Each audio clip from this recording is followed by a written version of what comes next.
chance de les entendre, de les accueillir, et pourquoi pas un jour les partager avec votre propre entourage. Alors, avant de vous en conter une petite partie, laissez-moi rapidement vous rappeler de quoi nous allons parler. Qu'est-ce que le banc de la Roche? Est-ce que l'un ou l'une d'entre vous pourrait répondre à cette question de manière concise? Serait-ce le siège là derrière? C'est une belle tentative, mais ce n'est pas tout à fait ça.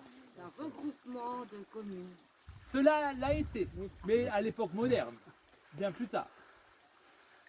Alors le banc de la Roche est un territoire en fait qui répond au nom de la Roche. C'était un banc car il était placé sous l'autorité d'un seigneur.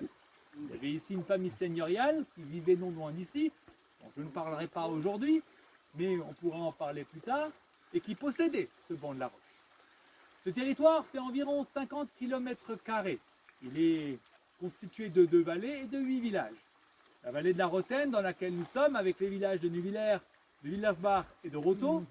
Et de l'autre côté du col de la Perreux, duquel vous venez, la vallée de la Chergoutte, avec les villages de Solbach, de Valdersbach, de Foudet, de Belmont et de Bellefosse.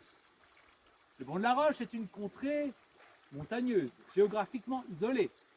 Mais que les Vosges ne vous paraissent pas infranchissables à vous aujourd'hui, il n'en était pas de même il y a quelques siècles en arrière. Y accéder était parfois dangereux, voire même mortel.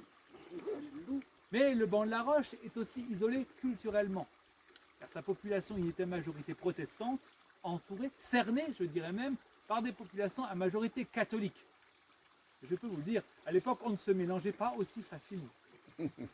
Alors cet isolement, cet enclavement, a donné à cette population du banc de la Roche une identité forte.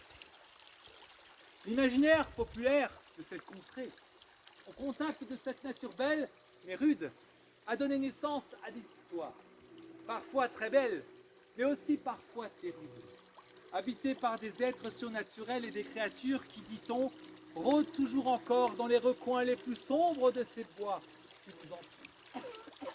Au banc de la Roche, l'imagination est vive. Mais ces histoires n'ont pas comme cela simplement été inventées de toutes pièces pour se faire plaisir en se faisant peur au coin du feu par de glaciales univers.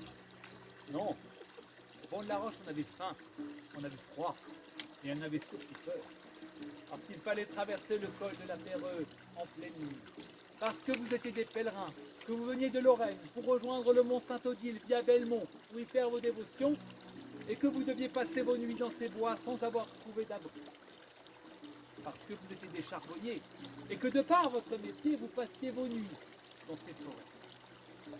Alors oui, ces histoires sont toujours issues quelque part des situations de la vie quotidienne de cette population d'autrefois, ou bien des aléas de la grande histoire qui leur sert de point de départ.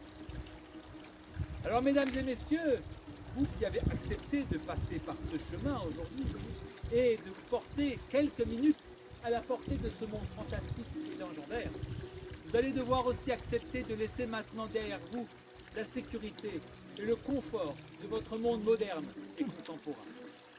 Mesdames et messieurs, je vous propose maintenant que vous gardiez votre esprit ouvert et durant quelques minutes, que vous donniez la chance à votre imagination, comme si vous retourniez dans l'innocence de l'enfance pour qu'elle puisse vous montrer ce que vos yeux et vos oreilles ne peuvent ni vraiment voir ou alors ni vraiment entendre.